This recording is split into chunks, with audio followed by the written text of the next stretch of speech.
Hi, here for you once more, Tatiana. And Judith, hello.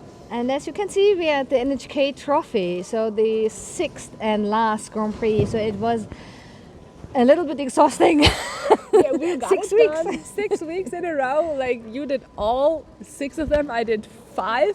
It was a long journey, but yesterday I was also like, okay, is it already over? Like it went by so fast. Yes, once it starts, it goes by so fast. So let's talk a little bit about what happened here because it was interesting. It was very, very interesting, surprising results.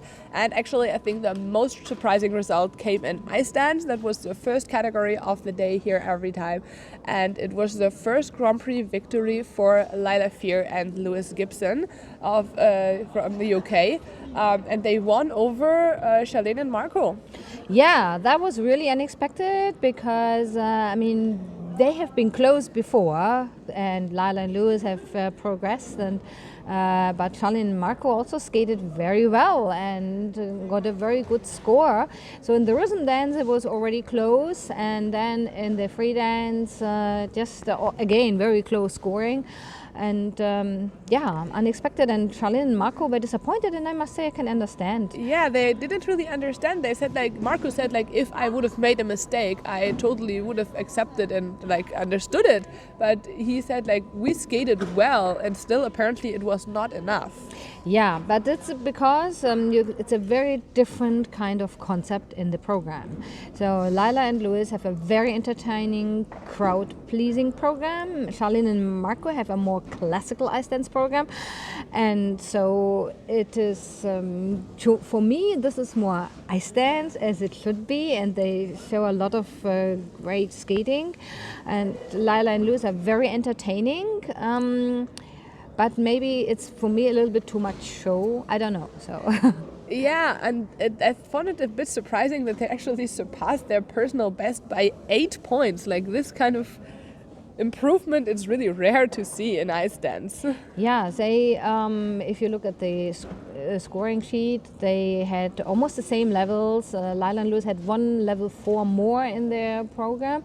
They got a little bit more on the execution for the GOEs, and in the components they were almost tied, both skaters. Nevertheless, I have to say it was like a really nice moment to be. I was with them in the mixed zone when the scores came up, and they were so happy, and it's always just really nice to see that kind of moment for the athletes, and because they work so hard. Yes. And they're also really nice people, so from that perspective I was happy for them. Yeah, it's also of course, and it's also keeps it fresh and interesting that maybe the result wasn't, and we will see what happens next. So it doesn't mean that it will be forever the same. So there's some movement, and so that keeps it exciting.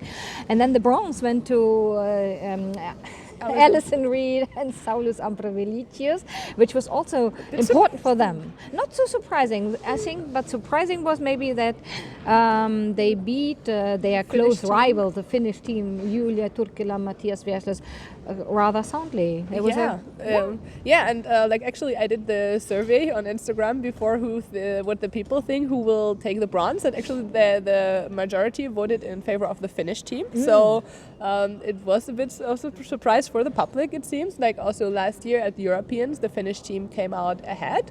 But yeah, Alison and Saulius had also 2 very strong performances. And it's kind of also a hint maybe going further, looking ahead to Europeans who will also be in Lithuania.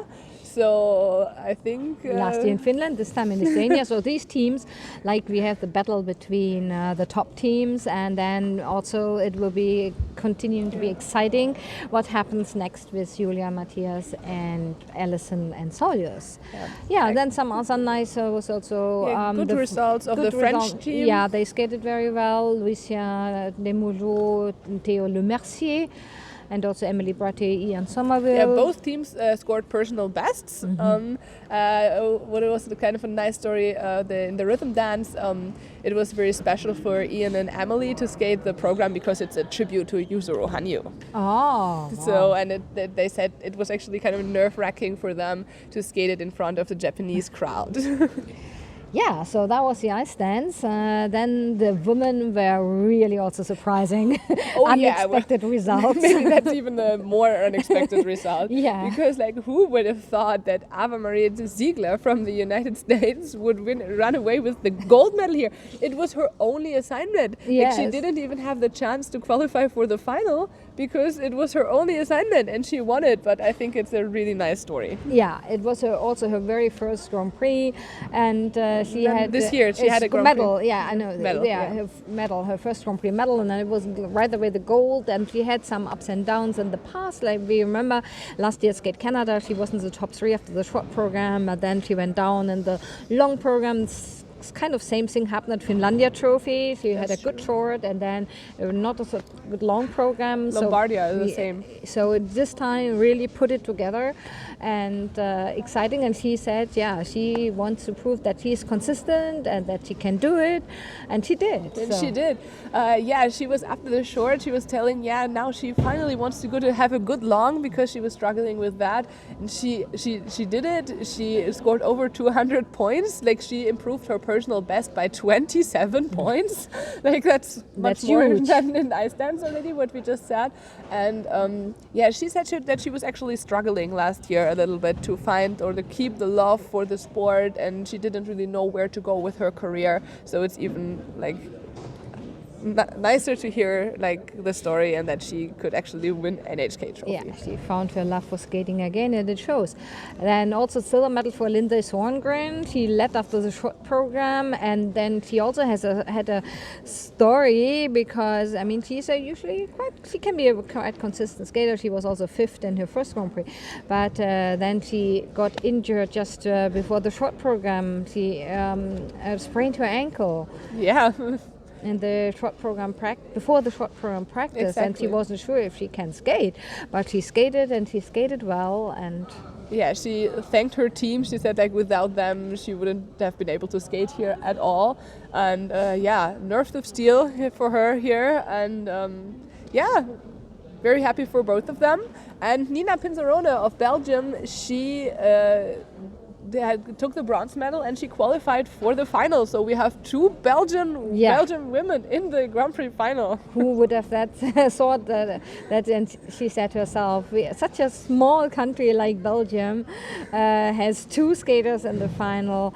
So that's really great for them. And Nina had consistent performances, and she was first time on the Grand Prix, senior Grand Prix competing. Yes. So making it to the final, really great achievement for this young skater. But so sad for Hein Lee. Hein Lee, she got the fourth place finish at the senior Grand Prix in a row. You can't make this up. Yeah, it's so sad. And she was, after the short, she was in 3rd place, like in France. And she said she didn't give up. She wants to fight. She really wants to have a Grand Prix medal. And again, it was not enough. Really sad. So hopefully she can come back strong in her next events, probably 4 continents. Well, they have Korean nationals. They first have to go to 2 Korean nationals. Mm-hmm. First is the ranking competition, which will be in 1 or 2 weeks, and there they will determine who goes to 4 continents. Mm-hmm. And I think after the real nationals or the second nationals, they will determine who will get the spots for Worlds. Yeah. But in Korea it's such a strong field. Mm-hmm. I hope we see her. Yes. But there's very strong competition. Yeah, so we need to follow. Anastasia Gubanova had made a big mistake in the short, popping her combination, but she had a very good long program, and she was also very pleased to see that, make some changes, and that have been working well for her. Yeah. We had the comeback of Mai Mihara. We saw her for the first time this season. She was not really there yet with her jumps. She also said afterwards that she's still a little bit afraid of jumping and she has to work on that. But she was very happy that she showed up, that she competed, but she really wants to work very hard now going for nationals, because we just spoke about Korean nationals. Like not just even start with Japanese nationals. Yeah. There are also so many talented skaters who are fighting for the international spots.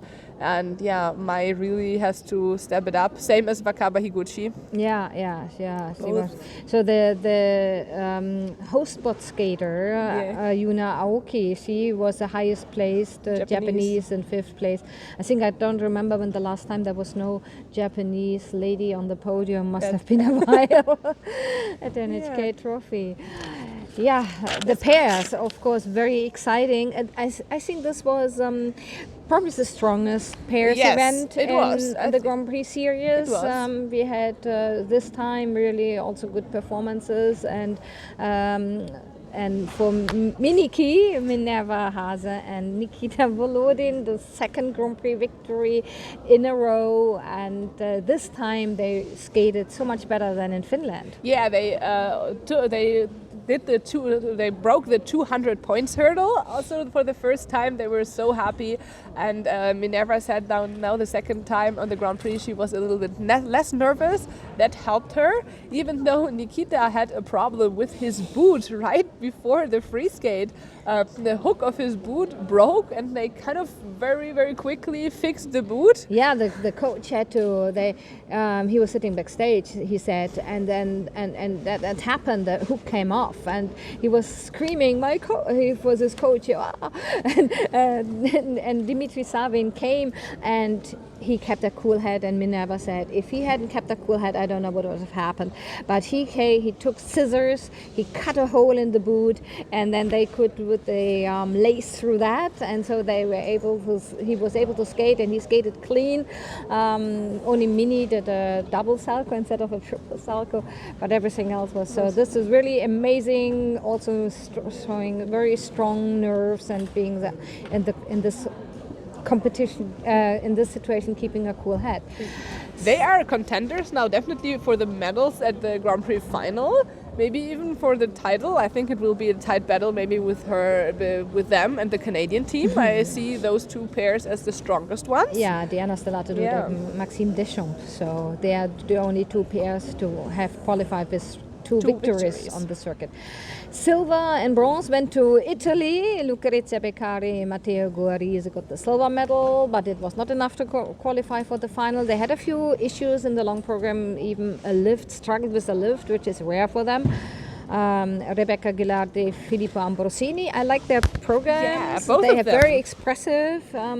Always a problem, of course, the solo jump. Yeah, they're very good on the other elements. Yes, the pair elements. And they also pointed out themselves that they see their strength in the lifts and in the presentation, and they are right with that, because they got asked what do they see as their strengths compared to the other Italian pairs. And yeah, they're right with that, and they qualified for the final due to having the higher combined score compared to Lucrezia and Matteo and the Hungarian team. Right.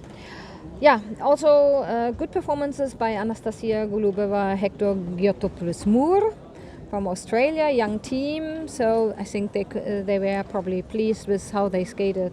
I think they were kind of still hoping to make the podium. Yeah, but, of course. Of course. But that will come. They're very promising. And quickly, the Dutch team, Daria Danilova, Mikael Ziba, they scored a personal best. Yeah. They had a good free skate. Yes. Only one mistake. The men also an upset. It was a little bit of an upset, and I think we need to discuss about that. First of all, I think both Japanese men, Yuma Kageyama and Shoma Uno, had great skates. Yes. They really, really showed that they have top class technical exquisite skating abilities. Exactly, very expressive, very fast on the ice. It's really fascinating to see.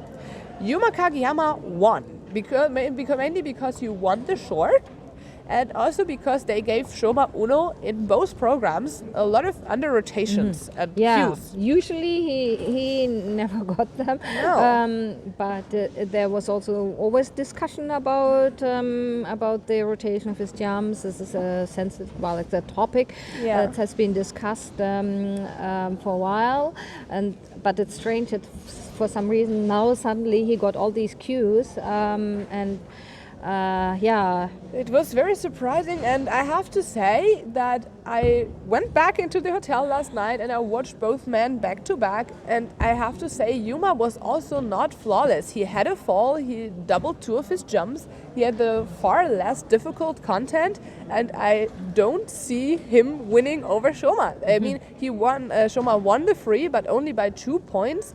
And I really don't understand this, and I can kind of understand that Shoma and his team were actually quite upset. Yeah. So, well, we'll see what follows out of this. But sometimes, the judging is it's a judge sport, and so there are always discussions. There are a lot of discussions at this event, for sure. But nevertheless, we have to say Yuma Kageyama did really well, especially in the short. He added the second quad. It was so good. He's so fast at rotating his jumps. It's incredible to see, and it's nice to see him back in full strength. Oh yeah, and it will be interesting the next time these two meet, which will be very soon at the Grand Prix final. Definitely. And then Japanese nationals. But we are also so excited for Lukas Britschke. Yes, he kind of was the man everyone kind of expected to win the bronze because of his good skates recently in France, where he was fourth in a super strong field. And then he won the Warsaw Cup last week, and he proved it again that he is in top form. He skated 2 consistent programs, and he was also very relieved himself, because he said actually he feels the pressure now a little bit more than in the past. But he kept a cool head.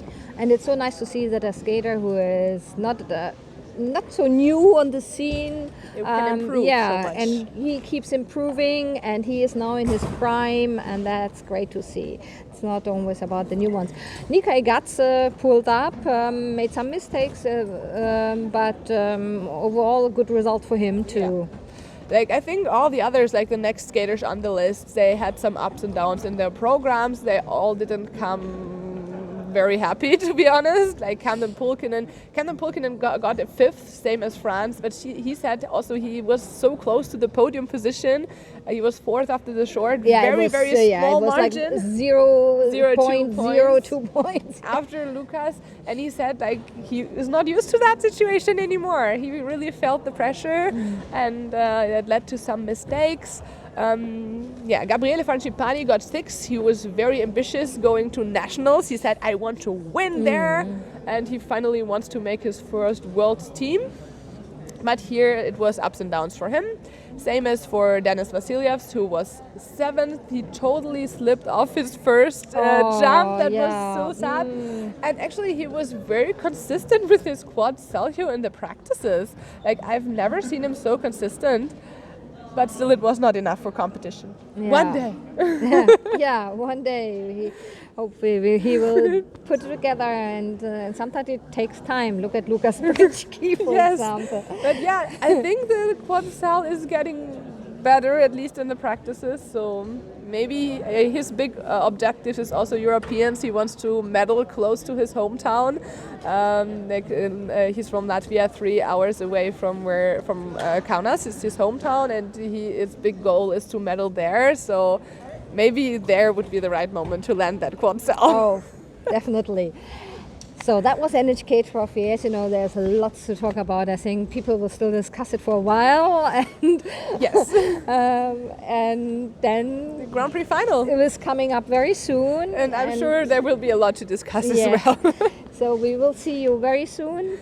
Take care and have fun following skating.